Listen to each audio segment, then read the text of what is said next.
السلام علیکم ورحمۃ اللہ وبرکاتہ۔ الحمد للہ وکفی وسلام علی عبادہ الذین اصطفی، اما بعد۔ رجب کے مہینہ میں اللہ تعالیٰ کے نبی کو اللہ تعالیٰ نے اپنے پاس بلایا، جس کو ہم معراج کہتے ہیں، شب معراج، لیلۃ المعراج، اور اس کے لیے اہتمام بھی کیا جاتا ہے عبادات کا، خیرات کا۔ یہ اللہ تعالیٰ کی بہت بڑی قدرت میں سے ایک چھوٹا سا نمونہ تھا کہ 3 کپڑوں میں اٹھایا اور سارے خلا کے پردوں کو چاک کروا کے 7 آسمان کے دروازے کھلوا کر سدرۃ المنتہا پہ جبریل کی بھی بس ہو گئی کہ اس کے آگے اتنا بھی اوپر گیا تو جل کے راکھ ہو جاؤں گا، تو اس سے اوپر آپ تشریف لے گئے، اور پھر عرش خوشی سے جھوم اٹھا، اہتز عرش الرحمن، عرش خوشی سے یوں جھوم رہا تھا۔ خوشی میں انسان بے خود ہو کر جھومنے لگ جاتا، تو اللہ کا عرش جھومنے لگا آپ کی آمد پر، اور پہلی ہستی ہیں جن کا قدم اللہ کے عرش پر پڑا، اور اللہ تعالیٰ اور اللہ کے محبوب کے درمیان جتنے نور کے پردے تھے اللہ نے سب ہٹا دیے، اور السلام علیک ایھا النبی ورحمۃ اللہ وبرکاتہ۔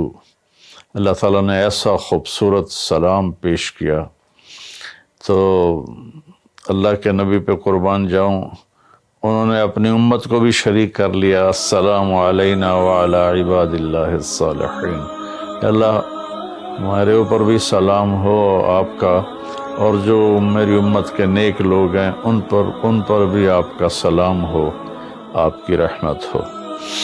تو معراج کا واقعہ اسباب کے خلاف ایک انتہائی عجب اللہ کی قدرت ہے، اور اس میں ایک چھوٹی سی بات عرض کروں کہ جب آدمی پس جاتا ہے نا اور کہتا ہے متی نصر اللہ، یا اللہ تیری مدد کہاں ہے، تو پھر اللہ کی طرف سے جواب آتا ہے الا ان نصر اللہ قریب، بے شک میری مدد قریب ہے، آ رہی ہے۔ یہ واقعہ طائف کے بعد پیش آیا ہے، جب آپ بے بس ہو گئے تھے، پتھر کھا کے شدید زخمی ہوئے، پھر آپ مکہ تشریف لائے تو باہر ٹھہر گئے، اندر آنے کی آپ کی سکت نہیں تھی، اور آپ نے زید ابن حارثہ کو اخنس بن شریک کے پاس بھیجا کہ مجھے پناہ دو، میں مکہ میں داخل ہونا چاہتا ہوں، تو اس نے انکار کر دیا، کہا میں نہیں پناہ دیتا۔ پھر اپنا سہیل ابن عمر کو پیغام بھیجا کہ مجھے پناہ دو، اس نے بھی انکار کر دیا۔ پھر ایک اور عرب کے سردار تھے، ان کو پیغام بھیجا، غالب بن صفوان بن امیہ کو پیغام بھیجا کہ مجھے پناہ دو، تو انہوں نے بھی انکار کر دیا۔ تو پھر آپ نے مطعم بن عدی کو پیغام بھیجا، ان کے بیٹے جبیر صحابی بنے، تو مطعم بن عدی کو پیغام بھیجا تو وہ آپ نے بچوں کو لے کر باہر گیا، اور اللہ کے نبی کو اپنے بیٹوں کے ساتھ لے کر مکہ میں انٹر ہوا، حرم شریف میں آ کے اعلان کیا آج کے بعد محمد بن عبداللہ صلی اللہ علیہ وسلم میری پناہ میں ہے، انہیں کوئی ٹچ نہیں کر سکتا۔ ابو جہل نے کھڑے ہو کر کہا تم یہ اس کا کلمہ پڑھ کے کہہ رہے ہو یا اپنی سرداری کے زوم پر کہہ رہے ہو، اپنی سرداری کے بلبوتے پر؟ اور کہا نہیں، میں نے اس کا کلمہ نہیں پڑھا، جو اللہ نے مجھے سٹیٹس دیا ہے اس کی وجہ سے کہہ رہا ہوں۔ کہ پھر ٹھیک ہے، ہم ان کو کبھی ٹچ نہیں کریں گے۔ اس قدر حال سنگین ہو گیا تھا، اور کبھی آسمان کے فرشتے نہیں روئے سوائے 2 جگہ۔ ایک دفعہ جب ابراہیم علیہ السلام نے حضرت اسماعیل کو الٹا لیٹایا اور چھری ہاتھ میں اور سر کے بال ہاتھ میں، اس طرح، اور یوں آسمان کو دیکھ کے کہا یا اللہ تم مجھ سے ناراض ہو گیا کہ میرے دل میں اسماعیل کی محبت آ گئی ہے۔ اس پر آسمان کے فرشتے زار و قطار روئے تھے۔ اور ایک جب ہمارے نبی کو پتھر پڑے اور پڑھتے پڑھتے بے ہوش ہو کے گر گئے، اس وقت ساتوں آسمان کے فرشتے روئے تھے، اور پھر ملک الجبال حاضر ہوا، یا رسول اللہ اجازت ہو تو ان کو ایسے پیس کے سرما بنا کے رکھ دوں، ان اطبق علیہم الاخشبین۔ آپ نے کہا نہیں، لعل اللہ ان یخرج من اصلابہ من یوحد اللہ، نہیں، اللہ تعالیٰ ان کی نسل میں ایسے پیدا کرے گا جو اللہ کی توحید کو ماننے والے ہوں گے۔ اس تکلیف کے بعد یہ سفر ہوا کہ 27 رجب کو جبرائیل آئے، آسمان سج چکے ہیں، اور ہماری یعنی زبان میں یا ہمارے رواج میں کہ یا رسول اللہ استقبال کے لیے قطاریں لگ گئی ہیں، آپ ان کو لے کر گئے۔ آپ ام ہانی رضی اللہ عنہ، حضرت علی رضی اللہ تعالیٰ عنہ کے گھر میں تھے آپ، تو وہاں سے حتیم میں لے گئے، آپ کا سینہ چاک کیا۔ دوسرے فرشتہ وہ پانی لایا زمزم کا، اس سے آپ کے سینے کو صاف کیا، پھر دل باہر نکالا، اس کو چیرا، اس سے صاف کیا، اور پھر دوبارہ دل کو رکھ دیا، سینے کو بند کر دیا۔ اب یہ سارا کچھ اپنے ہوش میں دیکھ رہے تھے۔ پھر وہاں سے براق پہ سوار ہوئے۔ براق گدھے سے بڑا قد، خچر سے چھوٹا قد والا ایک جانور تھا، جس پر آپ کو سوار کرایا گیا، اور وہ تھوڑا مستی کرنے لگا تو جبریل بولے تو یہ پتہ ہے تیرے اوپر کون سوار ہیں؟ تو اس کے ساتھ ہی وہ ایک دم سر نیچے کر گیا، اور پھر وہاں سے پرواز کی بیت المقدس، اور وہاں آپ نے 2 نفل پڑھے اور ان کو وہیں چھوڑ دیا، اس کو براق کو وہیں چھوڑ دیا۔ وہاں سے پھر سفر شروع ہوا اللہ کی طرف۔ اس سفر کو اللہ نے یوں بیان کیا، سبحان الذی اسری بعبدہ لیلا من المسجد الحرام الى المسجد الاقصى الذي باركنا حوله لنريه من آیاتنا انه هو السمیع العلیم۔ تو اس میں اہل علم کے لیے بڑا خوبصورت نقطہ بھی میرے ذہن میں ہے کہ یہ قرآن کی پہلی سورت ہے جو سبحان مصدر سے شروع ہو رہی ہے، سبحان الذی۔ پھر اس کو آگے لے جا کر اللہ تعالیٰ نے مصدر کے بعد فعل ماضی ہوتا ہے تو سبح للہ ما فی السماوات والارض کے ساتھ شروع کیا، تو مصدر آیا، ماضی آیا، ماضی کے بعد مضارع ہوتا ہے، فیوچر ہوتا ہے، مستقبل ہوتا ہے، تو یسبح للہ ما فی السماوات وما فی الارض الملک القدوس العزیز الحکیم۔ پھر اس کے بعد امر کا صیغہ ہوتا ہے تو سبح اسم ربک الاعلی الذی خلق فسوی۔ یہ قرآن کا اعجاز ہے، قرآن کی خوبصورتی ہے، قرآن کی بلاغت ہے۔ سبحان، سبح، یسبح، سبح۔ تو اللہ تعالیٰ نے پہلے اپنی پاکیزگی کو بیان کیا کہ جو کچھ کہنے والا ہوں میں سب کچھ کر سکتا ہوں، میرے لیے کوئی مشکل نہیں کہ میں اپنے بندے کو لے کر گیا۔ اللہ آنے جانے سے پاک ہے، لیکن با کا اضافہ یہ بتاتا ہے کہ اللہ تعالیٰ کہہ رہے تھے یوں ہی سمجھو کہ میں اپنے بندے کو خود لے کر گیا اوپر۔ آپ جبریل کے کندھوں پر، پروں پر سوار ہو کر نہیں گئے، آپ کا سفر الگ تھا، جبریل کا الگ تھا، یہاں تک کہ پہلے آسمان پر پہنچے تو دروازہ کھلا تو آدم علیہ السلام نے استقبال کیا، گلے لگایا۔ پھر اس سے اوپر گئے تو عیسیٰ علیہ السلام، یحییٰ علیہ السلام، زکریا علیہ السلام نے استقبال کیا، اور سارے آسمان کے فرشتوں نے استقبال کیا۔ پھر اس کے بعد تیسرے آسمان پر گئے تو یوسف علیہ السلام نے استقبال کیا اور سارے فرشتوں نے۔ پھر چوتھے آسمان پر گئے تو یونس علیہ السلام نے اور باقی سارے فرشتوں نے۔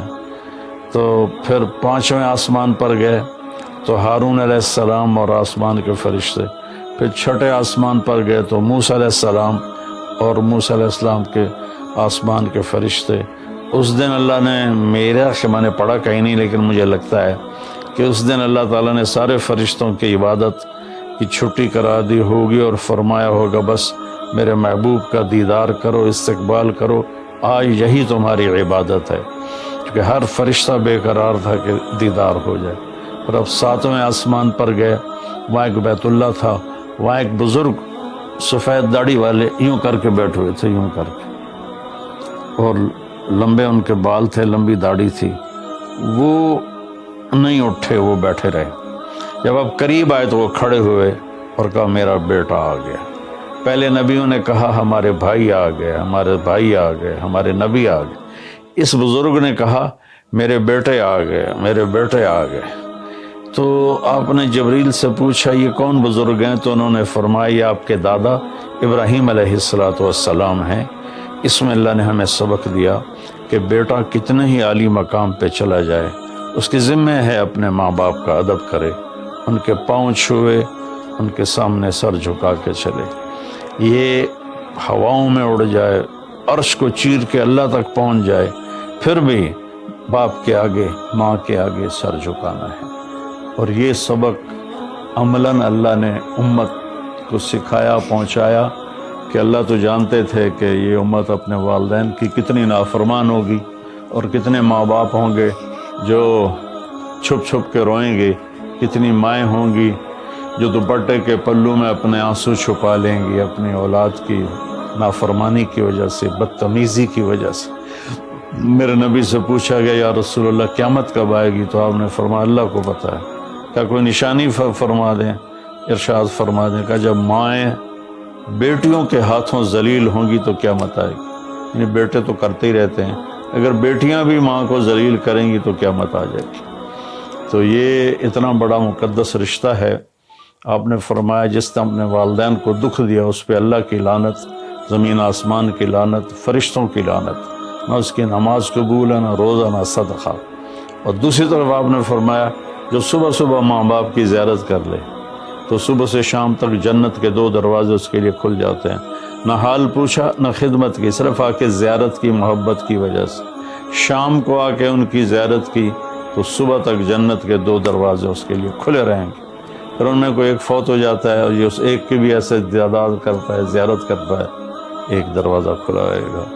تو یہ اس میں ایک بہت بڑا سبق تھا ماں باپ، چونکہ پہلا قصور تو ماں باپ کا ہے کہ وہ بتاتے ہی نہیں، وہ تعلیم ہی نہیں دلاتے جس سے پتہ چلے کہ ماں باپ کا مقام کیا ہے۔ اسی میں ہماری نسل ڈپریشن کا شکار ہو گئی۔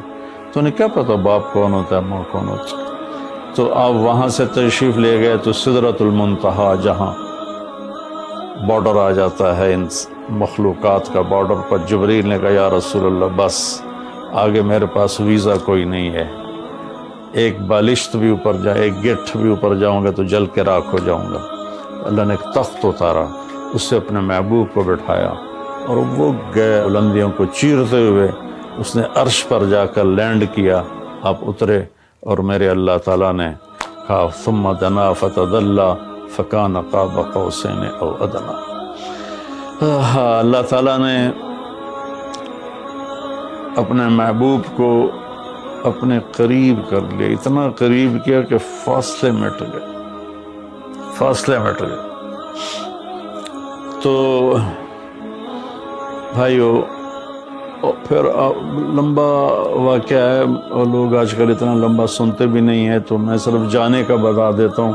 واپسی کا بھی پورا ایک کہانی ہے، جنت دکھائی، جہنم دکھائی، جنتی دکھائے، جہنمی دکھائے، سارا کچھ دکھایا، سود خور دکھائے، بے نمازی دکھائے، نمازی دکھائے، آپ نے سب کو اپنی آنکھوں سے دیکھا۔ جہنم کو بھڑکتے دیکھا، جنت کو چمکتے دیکھا، جہنم کو دہکتے دیکھا اور جنت کو مہکتے دیکھا۔ یہ سب کچھ آپ نے اپنی آنکھوں سے دیکھا، اور پھر آپ واپس تشریف لائے۔ تو جب آپ پہنچے تو ابھی رات کا حصہ باقی تھا اور رات گزری نہیں تھی جب آپ اتنی بڑی کائنات کا سفر کر کے واپس تشریف لائے۔ تو اس میں ایک بڑا سبق ہے، وہ یہ ہے کہ اللہ نے اپنے نبی کا ہاتھ پکڑا اور اپنی ذات تک پہنچا دیا۔ ہم اپنا ہاتھ اللہ کے نبی کے ہاتھ میں دے دیں تو ہم بھی اللہ کی ذات تک ہماری بھی پہنچ ہو جائے گی۔ اگر کوئی بڑائی کے سفر طے کرنا چاہتا، بڑا آدمی بننا چاہتا ہے کہ میں تو جی گریٹ مین بننا چاہتا ہوں، میں کامیابی چاہتا ہوں، میں سکسیسفل لائف چاہتا ہوں، تو کامیابی ہے کہ میرا آپ کا اللہ ہم پہ راضی ہو، جب ہم مریں تو وہ ہم سے خوش ہو کر ملے، ہمیں جنت کا پروانہ دے۔ یہ ہے کامیابی۔ یہ نہیں کہ آپ بڑے مالدار بن گئے، آپ امریکہ کے صدر بن گئے، یہ نہیں ہے۔ کامیابی یہ ہے کہ آپ سے، مجھ سے اللہ راضی ہو جائے، یہ سب سے بڑی کامیابی ہے۔ تو اللہ تعالیٰ کے نبی کے ہاتھوں میں ہاتھ دے دے تو اللہ تک پہنچائی آسان ہو جائے گی۔ ایک واقعہ سنا کے ختم کرتا ہوں۔ ایک بدو آیا، کہنے لگا ہے محمد، آپ نے کہا جی۔ آپ بدتمیزی کا جواب بدتمیزی سے نہیں پیار سے دیتے، جی تیری 3 باتیں بڑی عجیب ہیں۔ آپ نے کہا کیا؟ تو کہتا ہم باپ دادے کا دین چھوڑ کے تیرے دین پہ آ جائیں گے، ہم کیوں چھوڑیں باپ دادے کا دین؟ کہا اچھا اور؟ تو کہتا ہے کہ ہم مر کے مٹی ہو جائیں گے اور پھر دوبارہ زندہ کیے جائیں گے۔ کہا اچھا اور؟ تو کہتا ہے سورے عرب کو تیری امت فتح کر لے گی، ایران اور یورپ کو بھی تیری امت فتح کر لے گی۔ تو یہ کیسی بچوں والی باتیں کہا، ان کو روٹی نہیں ملتی اور یہ سنا رہا ہے ان کو کہ اس سے کیسر اور کسرا 2 بڑے بلاک تھے اس وقت۔ تو آپ نے مسکرا کے فرمایا انشاءاللہ تیری عمر لمبی ہوگی، تو دیکھے گا کہ سارا عرب و عجم میرا کلمہ پڑھے گا، پھر تو دیکھے گا کہ سارا عرب و عجم یہاں مدینہ ڈھک کے آئے گا، اور پھر تو دیکھے گا کہ اللہ تعالیٰ قیامت کے دن تجھے بھی کھڑا کرے گا، مجھے بھی کھڑا کرے گا، اور میں تیرا ہاتھ پکڑ کے تجھے یاد دلاؤں گا کہ ہو گیا یہ زندہ ہونا کہ نہیں ہوا۔ تو وہ کہنے لگا نہیں میں نہیں مانتا، تو چلا گیا۔ اس نے پھر ابوبکر صدیق کے دور میں دیکھا سارا عرب فتح ہو گیا، کہنے لگا پہلی بات تو پوری ہوگی، ساری قوم نے کلمہ پڑھ لیا۔ حضرت عمر کا زمانہ آیا تو کیسر اور کسرا پٹ گئے، تو کہنے لگا دوئی گل بھی پوری ہوگی، ہن باویں تری ہو ہی نہ جاوے کدائیں، چلیے بھائی کلمہ پڑھیے۔ تو وہ وہاں سے اپنے علاقے سے آیا، حضرت عمر کے دربار میں آ کر اس نے کلمہ پڑھا۔ جب وہ آپ کی محفل میں آتا آپ اس کے لیے کھڑے ہو جاتے، بڑا اکرام کرتے۔ تو ایک دفعہ فرمایا کہ تم دیکھتے ہو میں اس بدو کا بڑا اکرام کرتا ہوں، میں اس محفل میں تھا جس میں اللہ کے نبی نے کہا تھا کہ رہے گی تیسری بات تو تیرا ہاتھ پکڑ کے بتاؤں گا کہ ہوئی کہ نہیں ہوئی، ہم مر کے زندہ ہوئے ہیں کہ نہیں ہوئے، اور قیامت کا دن جس کا ہاتھ میرے نبی کے ہاتھ میں آ گیا وہ جنت میں پہنچانے سے پہلے کبھی نہیں چھوڑیں گے۔ تو یہ وہ شخص ہے جس کا ہاتھ میرے نبی نے پکڑا ہوا ہے، اس کو جنت تک پہنچا کے چھوڑیں گے۔ تو میرے عزیزوں، میرے بھائی بہنوں، بچوں بچیوں، ہم مختلف قسم کی نافرمانیوں کا شکار ہیں اور اس میں ہم لذت ڈھونڈتے پھر رہے ہیں اور فرسٹریشن کا شکار ہیں۔ ہماری نئی نسل نشوں پہ لگی ہوئی ہے۔ اللہ کے واسطے سب سے ہاتھ چھڑا کر اللہ کے نبی کو اپنا ہاتھ پکڑا دو، وہ آپ کو یوں پکڑیں گے اور اللہ پاک سے جا کر ملا دیں گے، اور فرشتے بھی آپ پر رشک کریں گے۔ یہ واقعہ معراج کی اصل تھیم ہے، اور واقعہ معراج کا اصل پیغام ہے کہ کی محمد سے وفا تو نے تو ہم تیرے ہیں۔ یہ جہاں چیز ہے کہ لوح و قلم تیرے ہیں۔ السلام علیکم ورحمۃ اللہ۔